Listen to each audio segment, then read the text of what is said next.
Hello everybody, this is Winterbrose. In this video segment for pulse mode blending, we're going to discuss rotating of objects and components within Blender 2.83.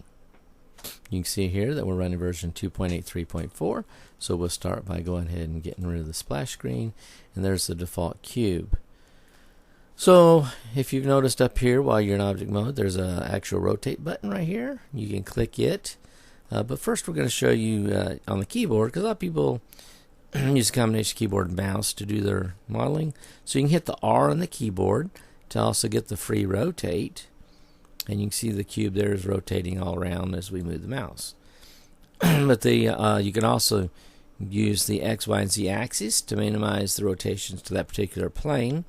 So like if we hit R here to rotate and we hit the Z axis, you'll see here we can only spin around the Z, it's not moving on the X or the Y. And of course we can do the same thing for the X, and again the same thing we can do for the Y. So basically you hit RY to spin around the Y, RX spin around the X, and RZ to spin around the Z. So if you do use the button up here for rotate, you can see it's there in object mode. We'll go and go to edit mode, and you can see it's still there. So basically it's the same thing. We click it, and this time though you can actually pick the rotation angle that you want to do. If you click the outer ring, you get the free rotate, or if you click the green, you'll get on the Y, the red you get on X, and of course if you click the blue you can spin along the Z axis. So we'll go ahead and reset all those, and then we'll go up here and we'll show you something new. And to go back into edit mode really quick. So if we click on let's say like an edge, we select that edge right there and do rotate. You can see here we can actually rotate just that edge along a particular axis.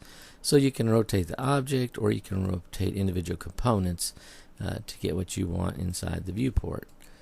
Oops. And that would include, let's try a face here. Let's select a face. So you can see we want to rotate just that one whole face.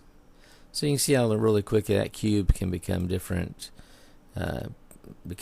shapes and objects, and you can do a lot of stuff inside of Blender by using the rotate tool.